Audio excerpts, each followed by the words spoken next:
नमस्कार किसान भाइयों अभी एक बात सुनने को आपको मिल रही होगी कि केंद्र सरकार ने एमएसपी बढ़ा दी है और ये किसानों के लिए एक राहत भरी खबर है। ऐसी चीज़ आपको सुनने को मिल रही होगी। तो आज के इस वीडियो में हम बात करेंगे कि एमएसपी क्या है, जो सरकार ने जो बढ़ाई है एमएसपी जो आपको सुनने को मिल रही है, तो आखिर वो एमएसपी क्या है, उससे किसानों को क्या फ़ायदा होता है और कितनी बढ़ाई है।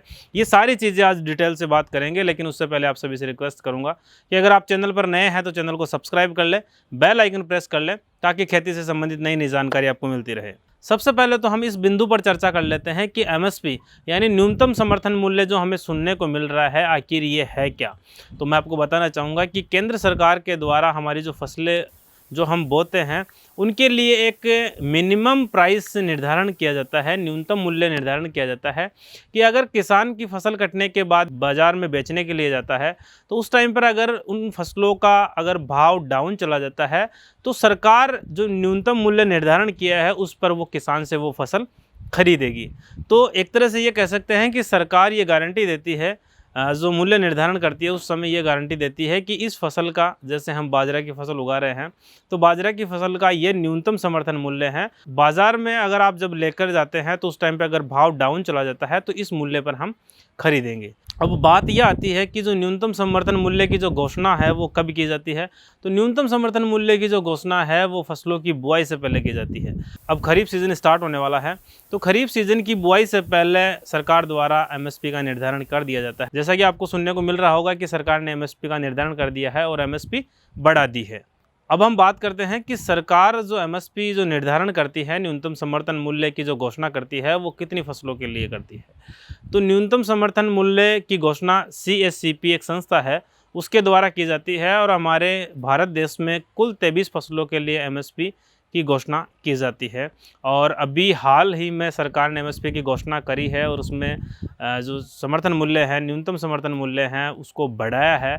तो चलिए अब चलते हैं स्क्रीन की तरफ और मैं आपको बता देता हूं कि जो न्यूनतम समर्थन मूल्य कौन सी फसल पर कितना बढ़ाया है उसके बारे में डिटेल से बात कर लेते हैं। स्क्रीन पर आप तस्वीर देख पा रहे होंगे, इसमें आपको दिखाई दे रहा होगा कि 2023-24 के लिए एमएसपी जो घोषणा हुई है उसकी जो लिस्ट है वो आपको दिख रही होगी। इसमें 22-23 की जो एमएसपी है वो भी दिखाई दे रही है और 23-24 जो अब जो नया साल स्टार्ट हो रहा है उसके लिए भी घोषणा की जा चुकी है। इसमें आप देख सकते हैं धान सामान्य के लिए 2040 रुपये और पहले 2022-23 के लिए इसका एमएसपी था और 23-24 के लिए इसका एमएसपी 2183 रुपये कर दिया गया है।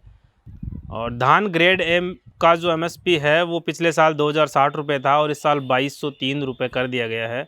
जवार हाइब्रिड का एमएसपी 2970 रुपये था जिसको बढ़ाकर 3180 रुपये कर दिया गया है। और जवार मालदंडी का 2990 रुपये था जिसको बढ़ाकर 3225 रुपये कर दिया गया है। बाजरा का एमएसपी 2350 रुपये था जिसको बढ़ाकर 2500 रुपये कर दिया गया है। और रागी का एमएसपी 3578 रुपये था जिसको बढ़ाकर 3846 रुपये कर दिया गया है। मक्का का एमएसपी 1962 रुपये था जिसको बढ़ाकर 2090 रुपये कर दिया गया है। और तूर अरहर का एमएसपी 6400 रुपये था जिसको बढ़ाकर 7000 रुपये कर दिया गया है। मूंग का एमएसपी 7755 रुपये था जिसको बढ़ाकर 8558 रुपये कर दिया गया है। और उड़द का एमएसपी 6400 रुपये था जिसको बढ़ाकर 6950 रुपये कर दिया गया है। मूंगफली का एमएसपी 5850 रुपये था जिसको बढ़ाकर 6377 रुपये कर दिया गया है।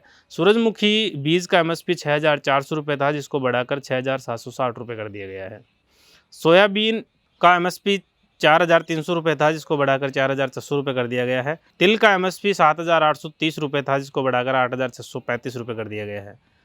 और कपास की दो कैटेगरी दे रखी है। कपास मध्यम रेशा का जो एमएसपी है वो 6080 रुपये था जिसको बढ़ाकर 6420 रुपये कर दिया गया है। और कपास लंबा रेशा का एमएसपी 6380 रुपये था जिसको बढ़ाकर 7020 रुपये कर दिया गया है। तो इस तरह से एमएसपी की 23-24 के लिए जो ये लिस्ट है वो आप देख सकते हैं। इस अनुसार केंद्र सरकार ने एमएसपी की घोषणा करी है। केंद्र सरकार ने जो एमएसपी की घोषणा की है और एमएसपी में जो वृद्धि करी है उसके बारे में आपकी क्या राय है, कमेंट बॉक्स में ज़रूर बताइएगा। और वीडियो अगर पसंद आए तो इसे लाइक शेयर ज़रूर करें। धन्यवाद।